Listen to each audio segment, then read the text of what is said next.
जापानी लोग भारतीय लोगों को अपने घर क्यों नहीं बुलाते हैं? Let's go. जापान में साल भर से ज्यादा समय से रह रहे एक भारतीय व्यक्ति ने जापान में एक अजीब बात देखी कि उसके जापानी मित्र विनम्र और मददगार थे, किंतु उसे कोई भी अपने घर नहीं बुलाता था, बल्कि एक कप चाय के लिए भी नहीं। हैरान और आहत होकर आखिरकार उसने एक जापानी मित्र से पूछा कि ऐसा क्यों है। काफी देर तक चुप रहने के बाद उस दोस्त ने भारतीय व्यक्ति को जवाब दिया कि हमें भारतीय इतिहास पढ़ाया जाता है, किंतु प्रेरणा लेने के लिए नहीं, बल्कि एक चेतावनी के तौर पर। Oh my God. ये सुनकर उस भारतीय व्यक्ति ने हैरान होकर पूछा, क्या चेतावनी? भारतीय इतिहास चेतावनी के तौर पर पढ़ाया जाता है? प्लीज बताओ ऐसा क्यों है? तब जापानी दोस्त ने उससे पूछा कि बताओ कितने अंग्रेजों ने भारत पर राज किया था? तब भारतीय व्यक्ति ने कहा शायद लगभग 10,000। जापानी व्यक्ति ने गंभीरता से सिर हिलाया और पूछा उस समय भारत में 30 करोड़ से ज्यादा भारतीय रहते थे, है ना? तो फिर तुम्हारे लोगों पर अत्याचार किसने किया? उन्हें कोड़े मारने, यातना देने और गोली मारने के आदेशों का पालन किसने किया था? फिर उसने जोर देकर पूछा कि जब जनरल डायर ने जलियांवाला बाग में गोली चलाने का आदेश दिया तो ट्रिगर किसने दबाया था? क्या वे अंग्रेज सैनिक थे? नहीं, वे भारतीय थे। किसी ने भी जनरल डायर पर अपनी राइफल क्यों नहीं तानी?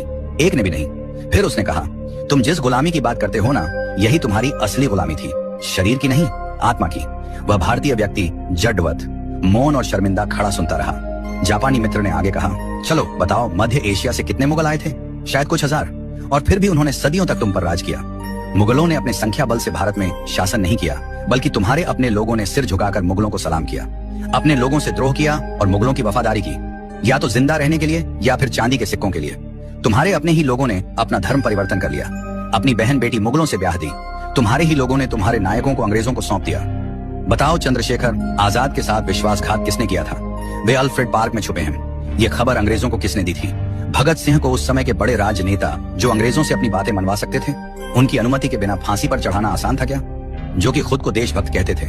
तुम भारतीयों को विदेशी दुश्मनों की जरूरत नहीं है। तुम्हारे ही लोग सत्ता, पद और निजी लाभ के लिए बार बार तुम्हें धोखा देते हैं। इसलिए हम भारतीयों से दूरी बनाकर रखते हैं। जब अंग्रेज हांगकांग और सिंगापुर आए थे तो एक भी स्थानीय व्यक्ति उनकी सेना में शामिल नहीं हुआ, लेकिन भारत में तुम सिर्फ दुश्मनों की सेना में ही शामिल नहीं हुए, बल्कि तुमने उनकी सेवा की, उनकी पूजा की, उन्हें खुश करने के लिए अपने ही लोगों को मार डाला।